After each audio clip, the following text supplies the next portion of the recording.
Pada awalnya, Tuhan menciptakan langit dan bumi.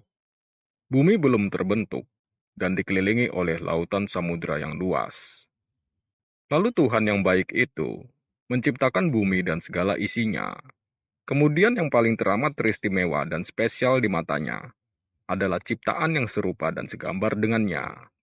Diciptakanlah manusia untuk beribadah kepadanya, memuji dan menyembah kebesarannya, serta keagungannya, agar manusia itu berbuat baik dan melakukan kehendak Tuhan. Sejak dalam kandungan, Tuhan sudah mengenal diri seorang manusia. Dari lahir, bayi, kecil, remaja, hingga beranjak dewasa, tua, dan kembali kepadanya. Namun, manusia tidaklah tinggal sendiri. Di dunia ini, ada penguasa dunia, yaitu iblis dan roh-roh jahat di udara. Roh-roh jahat ini selalu menggoda umat manusia, membisikkan ke telinga manusia, mengajak, merayu, dan menghasut untuk berbuat dosa. Sehingga begitu banyak perbuatan jahat di dunia ini. Sepanjang sejarah peradaban di muka bumi, manusia yang tadinya diciptakan untuk berbuat kebaikan, lahir dari hasil perkawinan, tumbuh menjadi bengis, dan sangat mendukakan hati Tuhan. Setan adalah malaikat yang telah jatuh dalam dosa. Perbudakan setan dapat membuat hidup seorang dikuasai, dirasuk, ditindas, atau dibawa memberontak kepada Tuhan melalui dosa-dosa kedagingan.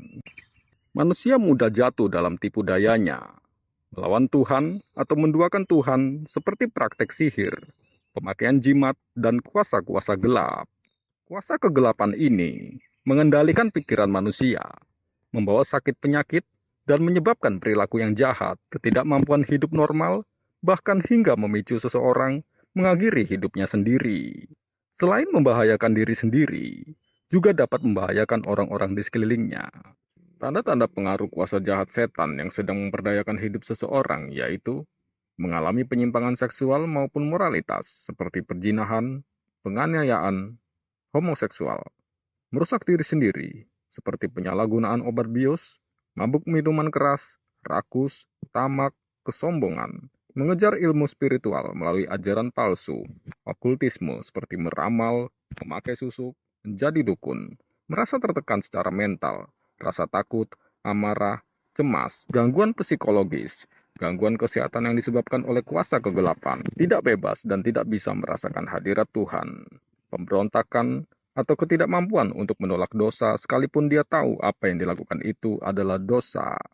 Bagaimana bisa bebas dari tipu daya dan ikatan setan ini? Untuk itulah, Rasul Petrus mengingatkan, sadarlah dan berjaga-jagalah. Lawanmu si iblis berjalan keliling sama seperti singa yang mengaum-ngaum dan mencari orang yang dapat ditelannya. 1 Petrus 5 ayat 8. Saudaraku, hindarilah perangkap iblis. Dia tahu apa yang membuatmu tertekan. Dan dia juga tahu apa yang kamu sukai, sehingga bisa menggodamu dengan mudah. Hikmat yang dari Tuhan dan kebijaksanaanlah yang akan menghindarkanmu dari perangkap iblis. Efesus 6 ayat 11-18. Kenakanlah perlengkapan senjata Allah. Yang kita hadapi bukanlah tinta merah dan daging, melainkan roh-roh jahat, penghulu-penghulu di udara. Untuk itu, kita tidak bisa menghadapi peperangan ini dengan cara manusia. Gunakanlah cara Tuhan. Untuk menang dalam peperangan roh melawan iblis, Tuhan sudah menyiapkan segala perlengkapan yang kita butuhkan melalui keselamatan, yaitu ikat pinggang kebenaran, baju jirah keadilan, kasut kerelaan, perisai iman, ketopong keselamatan, dan pedang roh. Yeremia 17 menyatakan, betapa liciknya hati, lebih licik daripada segala sesuatu. Dan dalam Markus 7 ayat 20-21 berkata, apa yang keluar dari seseorang, itulah yang menajiskannya. Sebab dari dalam, dari hati orang, segala pikiran jahat, percabulan, pencurian, perzinahan, keserakahan, kejahatan, kelicikan, hawa nafsu, semua hal-hal jahat ini timbul dari dalam dan menajiskan orang. Dan Yakobus 1 ayat 14 berkata, tetapi tiap-tiap orang dicobai oleh keinginannya sendiri. Rasul Paulus mengingatkan orang percaya untuk berperang melawan kekuatan supranatural dengan senjata rohani. Efesus 6 ayat 1-10. Alkitab dengan jelas menegaskan, jika seseorang menyerah kepada dosa, ia akan lebih mudah diserang pencobaan dari si jahat. Roh jahat dalam kehidupan manusia juga berupa tekanan atau pengaruh. Pengaruhnya dalam bentuk godaan yang ringan sampai pada tingkat yang tinggi, sampai keseluruhan pribadi orang tersebut terlibat. Orang yang dikuasai roh jahat, hidupnya menjadi tertekan, baik terlibat secara pribadi maupun keluarga yang terlibat dalam dosa okultisme. Dan bentuk yang paling ekstrim dari perlibatan roh jahat dalam kehidupan, yaitu kerasukan setan. Keadaan di mana satu oknum atau lebih dari roh-roh jahat yang mengontrol tubuh dan kepribadian seseorang.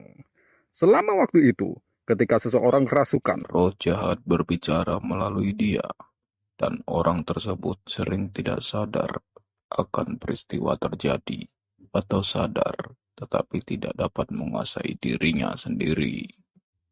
Inilah yang terjadi ketika seseorang dikuasai oleh roh jahat. Roh jahat itu tidak hanya satu, melainkan ribuan roh merasuki tubuh orang tersebut. Di alam roh, orang tersebut sudah tidak dapat mengendalikan dirinya. Dia kehilangan perkenanan Tuhan dan menjadi budak setan. Rohnya gelap dan tubuhnya diisi dengan roh-roh jahat, bahkan lenyap dalam kebinasaan, yang artinya tidak di dalam perkenanan Tuhan. Dalam Injil diceritakan bagaimana seseorang di Gerasa yang kerasukan setan. Lalu Tuhan mengusir setan-setan itu ke dalam kerumunan babi. Siapakah kamu? Kami legion, kami banyak.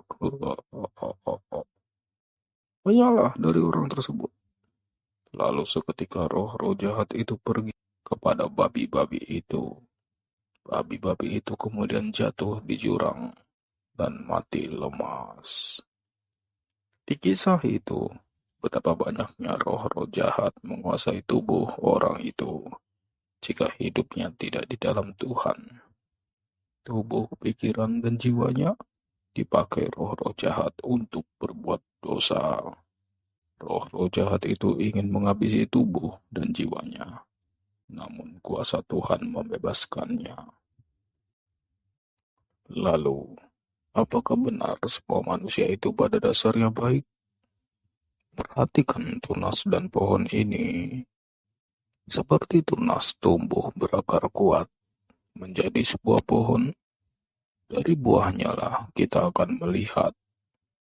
Jika pohon itu ditanam di tanah yang subur dan baik, maka dia akan tumbuh baik, menghasilkan buah yang manis, sedap, dan bermanfaat bagi kehidupan.